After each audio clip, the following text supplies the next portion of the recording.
Hey, everybody, I'm Jane. And I'm Sarah. And you're listening to the Medium Curious podcast, that show that wants you to know that the world is so much fancier than you think. Oh, yes, it is. And we have a guest on today, Mary Porter Kerns, who speaks to that. So Mary, she published the Flowers Are Speaking Oracle deck, and she's also writing a book about a million-year love story between humans and flowers. But can I just read you this quote? Of course. From her? Yes, please.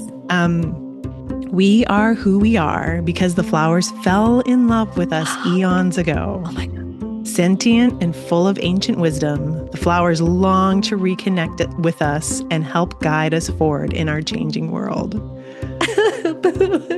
I know, we're going to get to talk to the woman who wrote that. Yes. Oh my gosh. Well, without any further ado, here we go.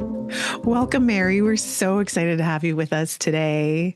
I've been following along in your Substack for quite a while, and I'm just so delighted that you're here because you were just so delightful. And you're making me smile and go, oh, gosh, thank you for reading my Substack. And I'm really honored to be here and be with you all and to connect the worlds of traditional mediumship with, talking with the flowers.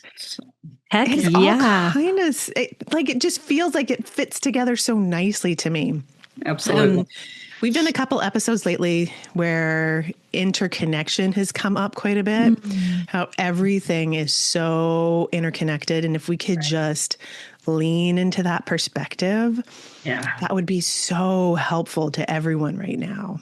Oh, and that's basically what is driving me to do this work. If we can be connected with nature the way our ancestors used to be and, revere nature as sacred once again, then we might actually revere all people as sacred as well. And where would we be in such a better place? So I just think it's really, it shifts people's lives when they start to look at flowers as something more than just a pretty background. And if that's a start for getting reconnected to nature and reconnecting and being interconnected, then heck yes. That's my prayer. That's so beautiful. Well, I have like a crush on nature. I always kind of want to make out with nature. So yeah, right? Is that awkward? Is that a weird way to say it? Yeah. Well, I'm wondering if you can tell us a little bit about kind of how this all started for you. Like, what's your backstory? How did you figure out that flowers were loud and wonderful to talk to? It's just been a long, slow, gradual evolving journey for me. When I look back now, I can see roots like in my grandmother's rose garden and the fact that I always had a garden starting in college. Like I didn't grow up with a garden in my parents' yard, but but it was a vegetable garden, and but still there, plants and it was just a lot of years that I was lost and disconnected, but I always had my hands in the dirt. So there's just that kind of normal background, but I've always been a plant person. I think I filled up our house when I was 8 and 10 years old with houseplants. That was the houseplant craze time, in the early 70s. And I made my mom go to the houseplant store every week, and she indulged me evidently. That's so me. My whole house looks like a jungle because I go to the houseplant store all the time. It makes me so happy. Right. But it was really just, less than 10 years ago, I started just really feeling this connection stronger, and it started with just trees because they're big, it was the easiest thing to really start to connect with on maybe a more spiritual level. And then I got drawn to Asia Suler's intuitive plant medicine course in 2017 or 18. And there's a lot of modalities she has in there for different ways to connect with the plant world. And one of them was making flower essences and then sitting and doing she calls an attunement with them. And so I started doing that. And then the first time I sat down to, meditate with them and do this attunement process, it's like this message poured through. And I'm like, whoa, where did that come from? Wow. And, it's like, this is bigger than me, but I don't know if I can tell anybody about this because they'll think I'm crazy. And so, We've heard that one before. Yeah. so it kind of went from there. So then I started, like, okay, how about this flower? And how about this flower? And so for a while I would make the essences first and then sit with them. And then later on I figured out I didn't really need the essences as a vehicle. It just was, helpful, but it wasn't necessary. And then at first I still do take a picture of the flower that I've worked with. And then but those first ones, I like just literally printed them out on a printer and laminated them. And I was carrying around these laminated pictures. And when I got a little bit more comfortable and I was telling my friends, like, here, I'd lay out the pictures, like, okay, which one are you drawn to? And then I would share the message that had come to me for that flower. And I did that for a long time. And finally, it was Sophie Strand actually said to me, you need to make an oracle deck. And I'm like, oh, well, okay. And about a year later, or maybe a year and a half later, I had an oracle deck, and it's gone from there. They just keep calling me and keep saying, keep going, keep going, keep going. It's been one step at a time. Oh my gosh. Hey, listeners. So Sophie Strand is Perdita Finn's daughter. She's got a massive amount of fame on her own, but just to clarify, because we share Perdita in common. Yes. She's such a good friend and has been such an incredible mentor for me, encouraging my writing and just has become a very, very dear friend. And I so admire her work, and she's taught me a lot with her work with the dead. And it's been a really mutual thing that we, really enjoy being together and sharing what we have. So.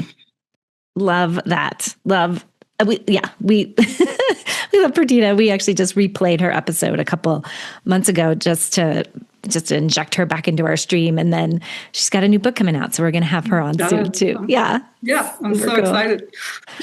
Perdita talks a lot about the long story and how it's, in circles and circular. How do flowers play into that long story? Yeah, well, they have a very long story because they're way older than we are, and they're 100 million years old, 150 million years old, and they've been around so much longer than we have as human beings. So it just makes sense that they have a whole lot more experience and knowledge about how to navigate climate changes that they've just seen, maybe 100 or more, and they've done this a lot, a lot more extreme than what we're looking at now. Maybe not as fast. There's that, but So this long story is very much of my sense. Especially, I think one of the first flowers I ever worked with was magnolia, and they're have long been considered one of the oldest flowers. And I just had this incredible sense of this long extended family of magnolias just extending all the way back in time and back and back and back in time. And I think flowers, in terms of a long story, the way they go back and forth between under the soil and above the soil, even more fluidly than we do as humans, so the long story even feels even more fluid to me with them and continuous maybe than, well, that's not true. I've really come to see it that way for humans as well. But oh yeah, we do go under and come back out, don't we? Right. Oh my goodness. I'm just curious, are you able to share anything that the magnolia said, or is there anything that, like, I don't mean to put you on the spot, but I'm just like I'm so those flowers are so incredibly beautiful, and they're majestic. Even they are. They're huge and hefty. They're tough. And how they're really soft, but they're tough at the same time. Yeah. Did you know that's because they evolved before bees, and so their pollinators were beetles, and so their leaves had to be kind of tough because the beetles, they kind of munch on anything, like so. So they have anyway, but their message to me was about unconditional love. And just a second, I'll pull up this initial message and read it for you. Yeah, I love There. magnolias. Where I am in California, they're starting to bloom soon. Oh, yay. And then it's just like you walk around and you're just like, and especially if you stand under a magnolia tree that's Right. in bloom, there's Yeah. nothing like it. No, you can't help but swoon, right? I mean, and I just Swoon want is to, exactly the word. right? Yeah, it takes my breath away every single Right. time. And Yeah. it's just something that is so ancient. That smell is Mm. it just takes me right into this feeling of the long story that Mm. Perdita talks about. Yeah. So Magnolia, the initial message that they gave to me, they said, I am an ancient, deeply fragrant memory that you hold in your heart. Feel my primordial, unconditional love being offered to you. Let me be a safe place, a stronghold for you as you open your heart wider. Trust your deep knowing that you are divine and allow your love for yourself to be unconditional as well. Oh, boo. I'm I not know you crying. want I'm to not crying. I'm not cry. crying. I never get tired of hearing that. Oh, and I feel that. I feel that unconditional love standing under a Right, magnolia tree. It's so right. true. And there Yeah, is something, I mean, the word that comes to mind is ancestors. It yeah, just Mm. kind of, there's like some sort of supportive ancestor feel. yeah. I'm wondering if does that feel right when I'm feeling Yes, that standing underneath them? absolutely. Okay. Maybe I can talk to flowers. You can, Sarah. You You can. can. I've had dozens and dozens of people in my workshops by now, and every time, every single person always gets a message. Oh my gosh. Oh Yeah, my gosh. Well, that's so funny because I've only led a few, but I've been leading pet communication workshops, and people mhm. come in thinking there's no way, there's no chance, and they Yeah, all leave going, "Oh, yeah, they just said this, or the cat said that, yeah, and the cat's right. funny, and that dog's Yep. mad, or whatever, you know." Right. So, because what's popping up for me is poppies, and I feel like they're so much younger. And like, does that seem true? Like, don't they seem like preteens who are like trying to get together and gossip about the other puppies? Or I don't know. Coffee, yeah, sure. That makes perfect sense. I can see that. Yeah. Oh my goodness. I really love the bit you said earlier where you were like, that acceptance, that moment where you're like, I'm gonna just keep doing this. Like the thing that a lot of us do at some point where we're like, this sounds crazy, but I might be crazy, but, and then at a certain point you let that go. You're like, it's just so true that we don't even have to do that. But I'm curious if Right. do you happen to remember that moment or have anything more to say about that? Because I know so many of our listeners are coming online in their intuition and their ability to believe, and every flower has their own zip Right. code. And well, what do you Yeah. think? Um, I can remember one time, and I think it was before I started working with the flowers. I know it was before I started working with the flowers, and I was doing. Somebody had talked me into doing a past life regression at the time. I was like, I don't know, and, and so I'm sitting there talking. It was like on the phone, and I'm listening or talking with this woman, and she's guiding me through this stuff, and I get this image of myself as an old lady with braids and gray hair, braided long gray braids in a little cottage at the edge of the woods with a meadow of flowers in the front. And I'm like, this is just something I like picked up from a fairy tale. I mean, this is so like, but then I was like, oh, it feels so good. And Oh, and so anyway, I just finally said, what if it doesn't matter if it's real, quote unquote, or not? It's real in some realm, one or some realm or another, and it doesn't matter. So, and that like was like this light bulb for me. Like the my mind could go sit in the corner and do its own little thing, and I could go here and be in this imaginal realm. And it just didn't matter if it was quote unquote real in this world or not anymore. And so I think that was probably permission that helped me, receive the messages from the flowers. And then I just had to work through my outer like worry about what other people thought, and, Yeah. which Yeah. was a Yeah. big thing too. But and yeah, does that answer your question? I That's think so good. That's a really yeah. great answer. Yeah. where were you coming from? What did you do before you were a flower chatter? Flower chatter. Well, I worked for years and years in the business world. worked in the family insurance agency, and yeah, it's crazy.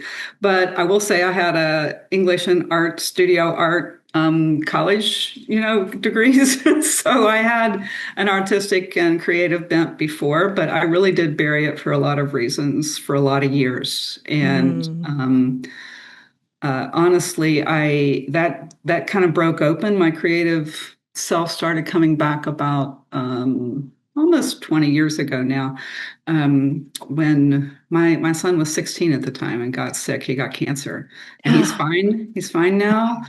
But it was a falling off the cliff, life-changing year for me, and things just didn't stack up in the same order of importance anymore. My Absolutely. And so the silver lining of all of that horrible year was that I started to open up my heart and my creative self again. Yeah. So I started with the visual, because that's visual arts, because that's where I'd been in college, but that all, and I found my way to a intuitive painting teacher, and she'd worked a lot of magic on me, so that got my intuition primed for this work as well. Yeah. Can I ask you a question about the relationship between intuition and imagination? Do you have thoughts on that? Yeah, I mean, that's really a good question. So I talk about how they're both important and they're intertwined, but I haven't actually addressed this question directly. So thank you for that. Yeah, I think they feed each other. I think it's a two-way street. It's not like one's always first or second. I mean, our imagination can open up our intuition, and our intuition can allow our imagination. Yeah, because I also say in some of my work that the flowers dreamed us into being, dreamed their futures into being, matter, and are more important than our logical minds believe, because dreams can change our DNA.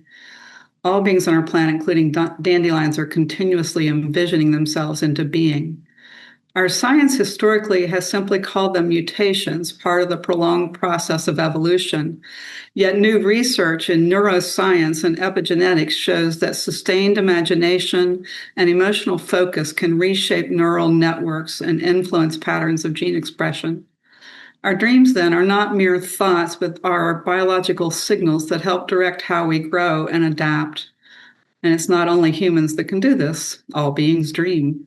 Seeds and eggs hold the creative life force of generations to come, where new ways of life are forged into matter in our world, carrying the vision of our future selves. Oh. Yeah. If I could just say all that without reading it, I'd be a really good speaker. But yeah, anyway. We'll take your reading. I mean, your writing is so gorgeous, and good grief. And I did hear another interview with you, with another fellow who was, you were talking about the science having becoming a little bit coming on board with this material nowadays. Yeah. And I felt like that was addressing that in a super cool way. I've never heard of this, that the visionings can actually alter your DNA. Right. Yeah. I mean, this is something like Aboriginals knew this, right? Their dream time. I mean, all of our, indigenous ancestors knew this, but the scientific world's just barely beginning to get on board with it. It gives me so much hope. It makes me feel very hopeful. Yeah. It's so needed. Yeah. There's definitely at least some science that's starting to, really step outside of our human hubris about, we're the only intelligent beings and everything else is just a resource. Thank God. And, oh my God, we're so dumb. It's just, the more I get into humans. That's what I think the whales and the dogs and the cats are always saying, God, they're so cute. But, there was, back in the 70s, that book came out.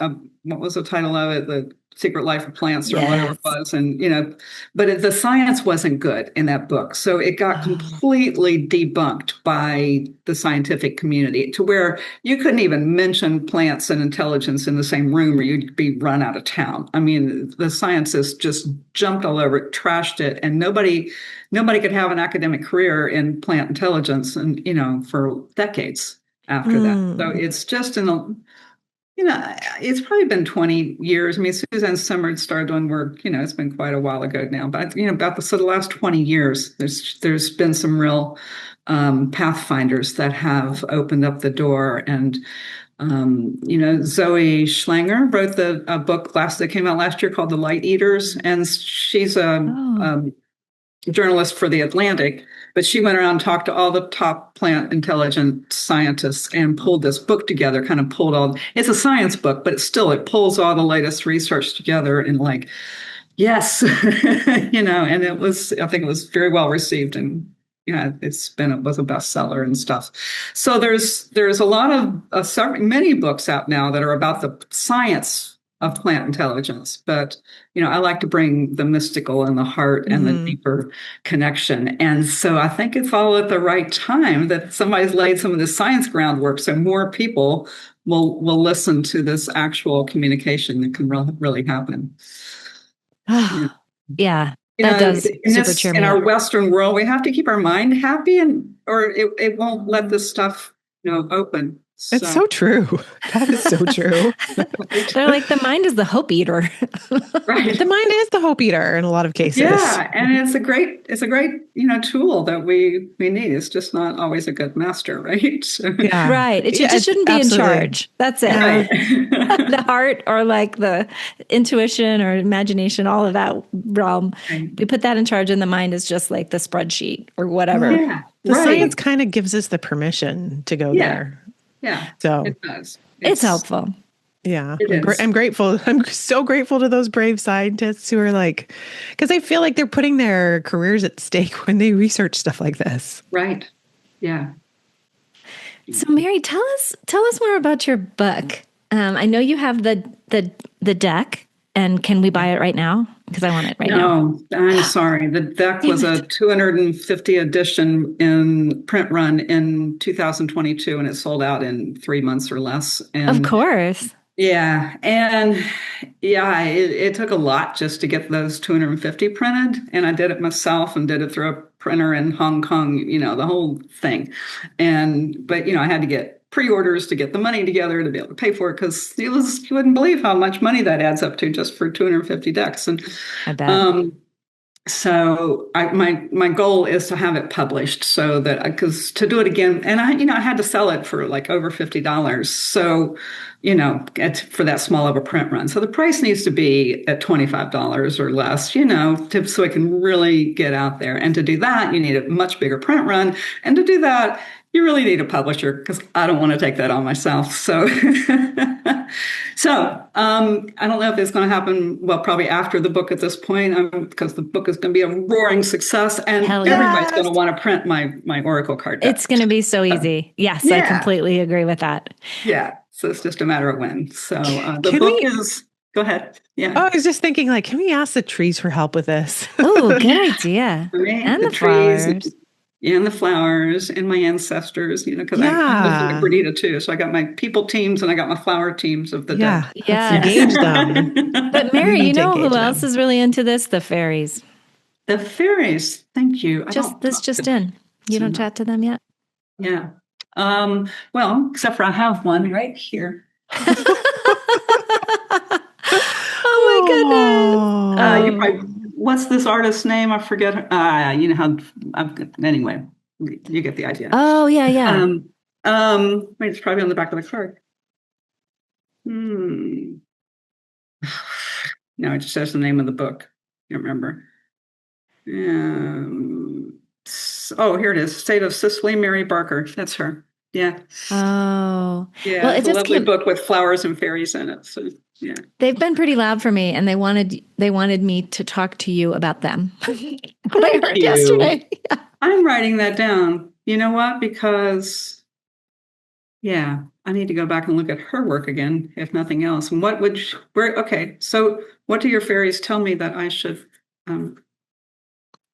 Well, I was wondering if you knew, or maybe between the three of us, we can source it right now, that they seem to have relationships with the flowers. Like sometimes, have you heard of the concept of, is it daemon? Or there's it's almost like a nature spirit for each plant? Like an elemental, Deva? yes, right. Like is a deva. Yeah, Yeah. the Devas. They talk about that in the Feinhorn book, and yeah, some other places. Yeah. So Um, that's sort of what I was hearing about in a vague way. It was sort of like, oh, well, every flower is like almost like repped. It's like an agent. Maybe the fairy is like a flower agent. I don't yeah, know. It's Sundance right now here, like Marion. this the spirit of that family of flowers or that kind of flower Yeah, I mean, or each flower. I'm trying Yeah. to look right now. It feels to me like it's not, has its own vibration, but it's like there's a relationship. That's what I want to say, is that the Yeah. fairies are in very close relations with the flowers. Right. So Yeah. I think that's that I'm supposed to That share. makes sense. I will open my mind to that a little more. I just think of, the flowers in and of themselves as having the essence and is Hmm. that, but you're hearing that there's the flower of spirit and then the fairies that are Yeah, just right they're there tied next to them. Yeah. yeah, they're just Yeah. they party together. I guess maybe that's Yeah. that's Yeah. it. Yeah. That makes sense. Yeah. Oh, Thank you. this is not about flowers, but this is about fairies. I never really. I've always loved fairies. My little daughter's a fairy. Like she wears this last weekend, she was wearing fairy wings all weekend. We have a fairy house in front of my house, a fairy garden. But I was doing a reading for a woman, and I was like, do you have a fairy garden? She's like, well, yes, I do. And I said, well, do you have something blue in there and a little mirror? Because they want that. And she's like, oh, I've been thinking about getting that. And then Whoa.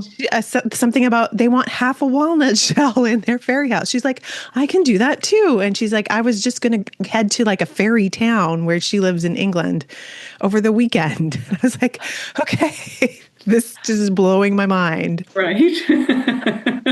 You are a fairy channeler, You're a Sarah. fairy medium. There you But go. she, like, as soon as I brought up fairy, she's like, oh, yeah, I can totally understand that. It's Oh, like, that's wow. so great. Good for you for saying it. That's great. I mean, yeah, that's it's like, oh, you just have to go with it. Just go with it. Yeah. Yeah. And then it can be so magical. It can be so magical. Dream it up. Right? Yeah. Right. So, Mary, back to your book. I think you were going to say something about it, or I wanted to hear more about, because you're in process or you're about to publish, or where are you? It's going to be published spring of 2027 with Okay. Tarcher Penguin. Ooh, Yeah. awesome. Yeah. Yay. And I Congrats. just got back my first round of edits from my editor this week. And she said she loved my book, said it was a masterpiece. Oh my And God. That it doesn't surprise me at brought her all. to tears more than once. And I'm like, oh, you Oh, just made my day, my week, my month, my year. Oh my goodness. I have Yeah. such chills. Yeah. So it's Wow. in process, and they've got me thinking about the book cover already, and yeah, and the subtitle's going to change, so that's in work. But anyway, the flowers are speaking. Started out being the flowers are speaking, a million-year love story, Mm. but they wanted to describe a little better what the book is about if you have no idea. So the subtitle's going to change, but yeah. Wow. I do love Yeah. yours. A Million Year Love Story is gorgeous. Yeah, and she said we're going to like play that up on the back cover, and that'll still Perfect. be yeah. So that really kind of makes sense though. If you haven't already bought into the idea, you're like, what is this about?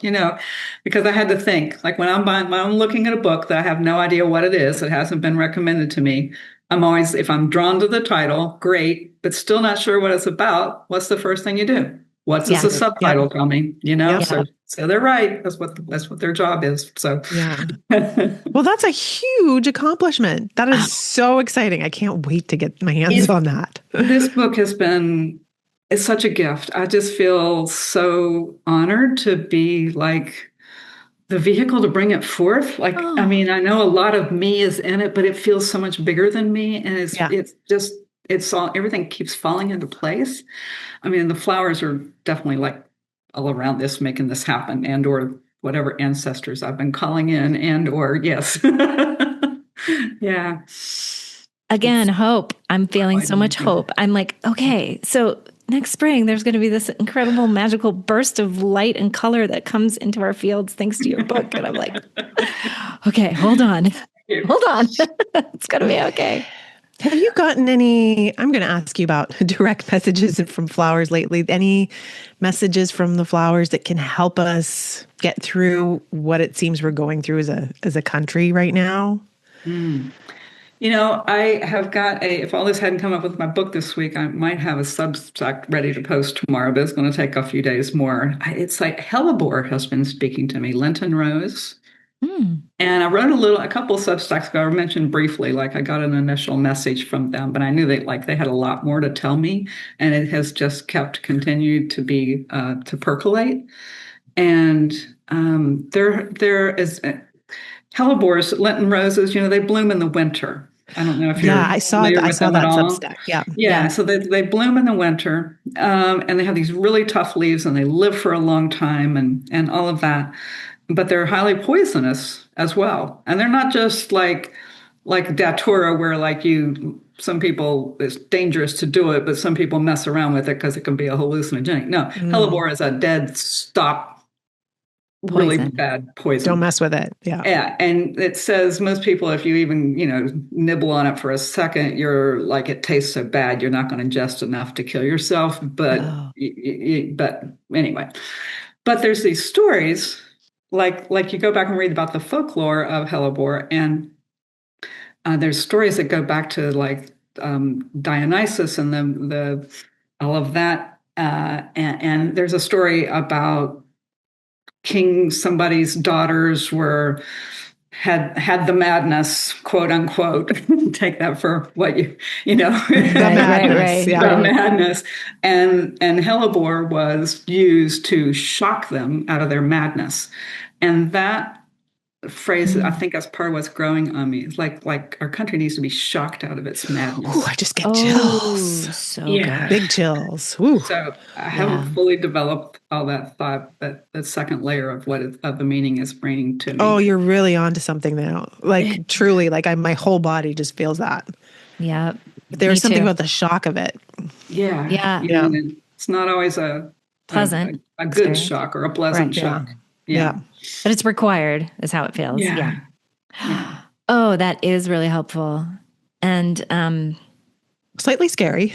But we've been hearing it from everybody, right? Like the astrologers are saying it, and it's just true. So then for me, and this is something that I've been sort of going on about, is that nature is kind of my only cure for the madness that we're in. Yeah. And how the electronics are the opposite on the spectrum. It's like if you want to step away from the pain of everything that's happening, and some of us and some folks are literally on the front lines fighting, but then there's also those of us who are supporting them energetically and financially and otherwise. But nature is how, at least, I calibrate. And I wanted to ask you about that because I read something in your realm about how nature responds to our voice. And I'm curious if you want to say more about that. Well, I think that, so how nature responds to our voice. I think that because I always talk about the flowers, so I'll put it in that frame, yes, but I think please. all this applies to most of nature most of the time. But, I really think that flowers can sense our emotions. We all feel, everybody that has a pet in their house feels like their cat or their dog. Sure, everybody would say, oh yeah, they can sense my emotions. Well, why not plants?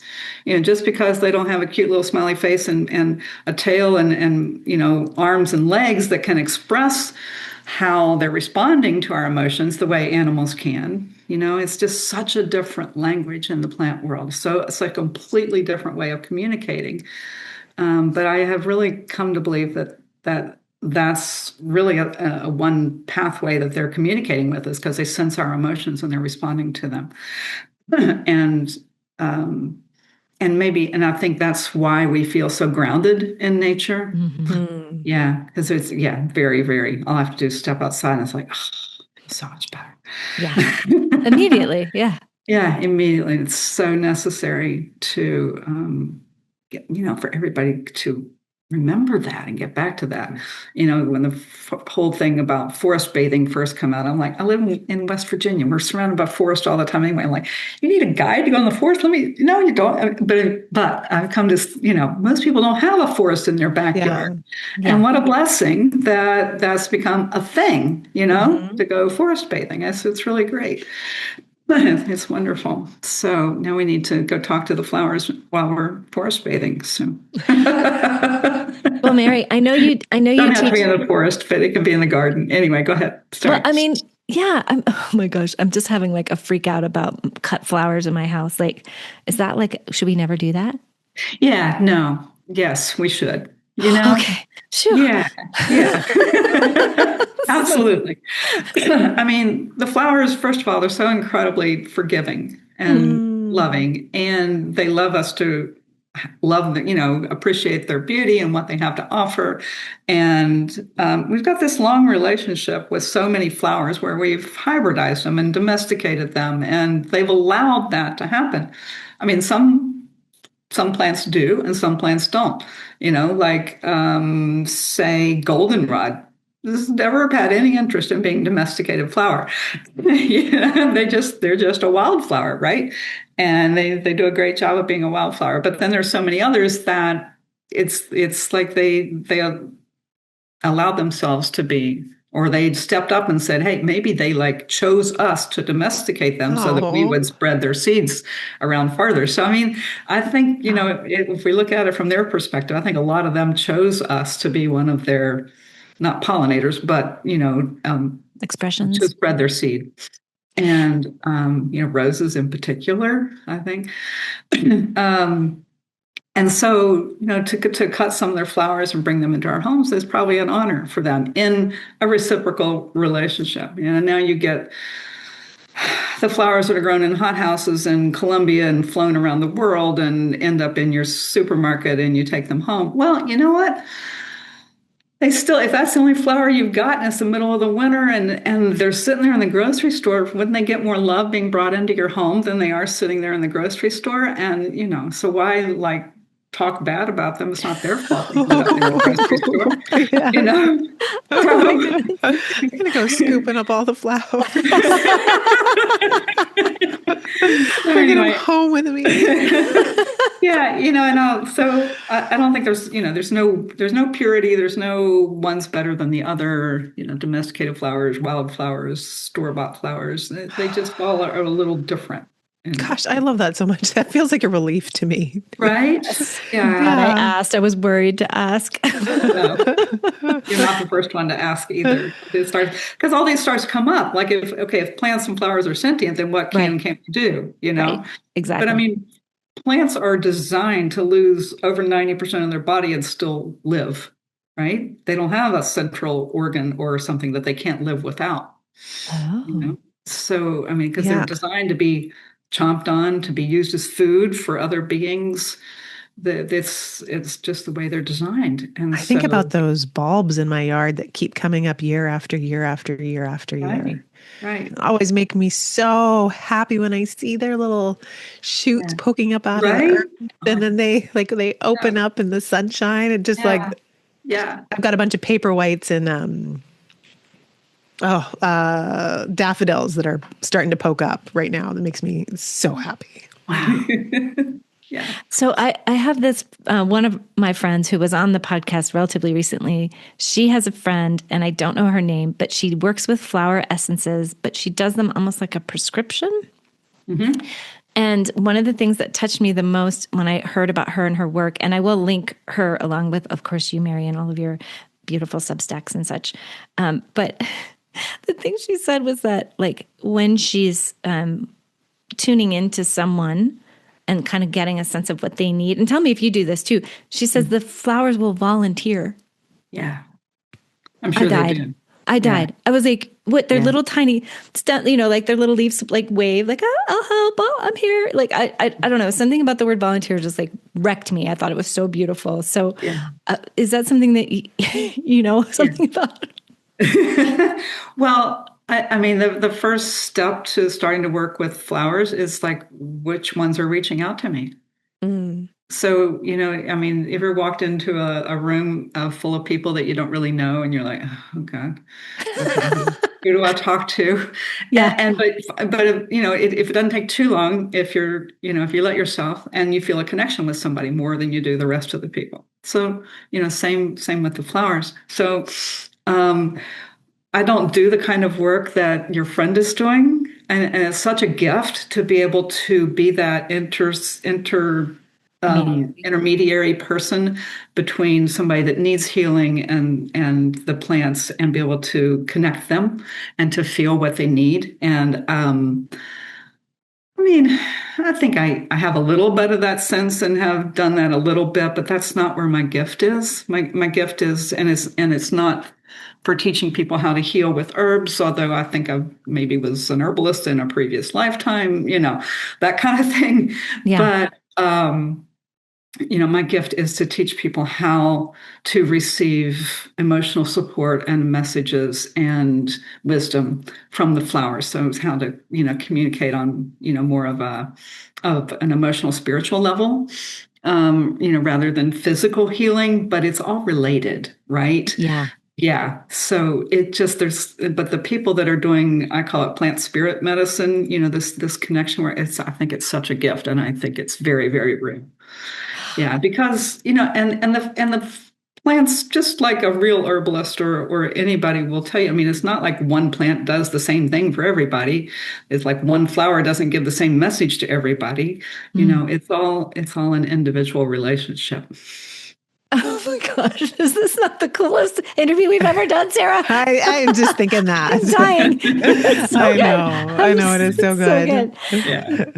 Mary, I love that. I love that you teach these workshops, and I can't wait to figure out when I'm going to come take one. Is there some like little tiny piece of it, or like I'm just wondering how to tease it out a little bit more? I mean, you have like you've stated it so beautifully, like what happens there. But is there anything you could do for our listeners right now along those lines, like start the process? Yeah. Well, first of all, remember it's a reciprocal relationship. So look for just, step out of your mind and just sense which ones are attracting your attention. Which one, and it doesn't necessarily have to be based on beauty. It could be the ugliest plant in your yard. You just never know. And let's see. So once you feel like, ooh, there's something going on here. Um, Sometimes it's not usually like a bam, here's your message kind of thing. It's at least not for me. And sometimes I'll like just, start to notice everything I can about them. Like, and it's not like a scientific, let's categorize this plant, like every little thing about it, but what stands out? Is it like tall? Does it open at night? Does it, whatever feature or something that about this plant that's catching your attention, that's probably significant. It's probably related to a part of their message in some way or shape that your intuition understands, but may not yet. So just to start to notice them and maybe make notes and write them down, and then let that kind of build and see what might come from that. Another thing I do sometimes, I don't go look up the spiritual meanings of plants before I listen to them, but I will often go and look at their history or the lore. Some plants have a lot of interaction with people over the centuries, and there's a lot of stories or lore or myths about them. And those can be, really fascinating. Like I told you about the hellebore. Yeah. Yeah. And then, so sitting all that and just kind of let that all kind of digest. And I mean, that just really briefly cutting out a lot of stuff. But, the next step is basically to sit down and do a meditation with them and see what comes through. And I like to do a free writing because that's where the connection works for me. Yeah, more than just sitting, and I don't like audibly hear a message, but it's something that comes into my consciousness, and that happens better for me if I'm doing a free writing and see what comes through. And I start with like whatever name of the plant is, like Magnolia Says, and Oh, Yeah. So what does the plant want to say to you as a teacher? And I then, love this. Yeah. yeah.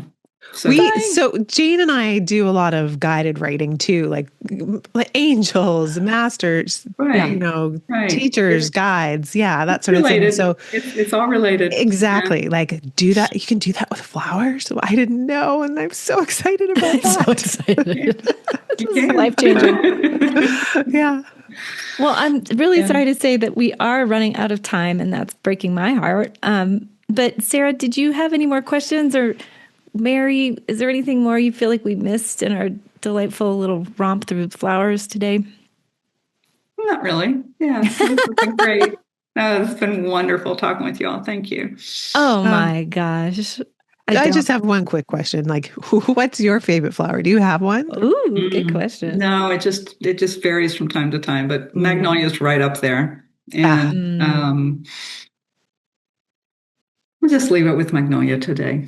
Yeah. That means you'll have to come back on and talk Yeah. to us again Well, when your book comes out. exactly. I was thinking that. Yeah. Yes, I would love to. Absolutely. Yeah, please. And I'm just another +1 for that Oracle deck because I really want it. So Yeah, so there's your a wait list. publisher. There's a wait list on my website for the Oracle cards. Yeah, get on Damn. it, Jane. Okay, perfect. I'm getting on there. I'm getting on there next. Of course, anybody that's on my Substack will also hear about it just as well. Yes. So we will definitely link your Substack because, as we both stated, it's one of my favorites to read.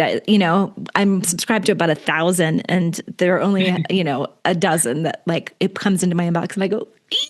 So, anyway, thank you. Thank you so much for being with us. We really are honored and delighted, and thank you for the work you're doing.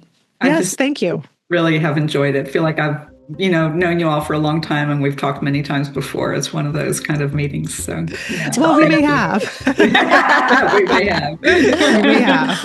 We have danced around trees with flowers in our hair in some other life. Right? For sure. I can almost guarantee it. Yeah. Well, we'll see you again soon then, Mary. Thank you again. Thank you so much. Bye. Very Soul is our sponsor for Medium Curious. Jane and I are both Very Soul mediums. Oh, yes, we are. verysoul.com, y'all. Inspired by spirit, guided by love, and brought to life by mediums.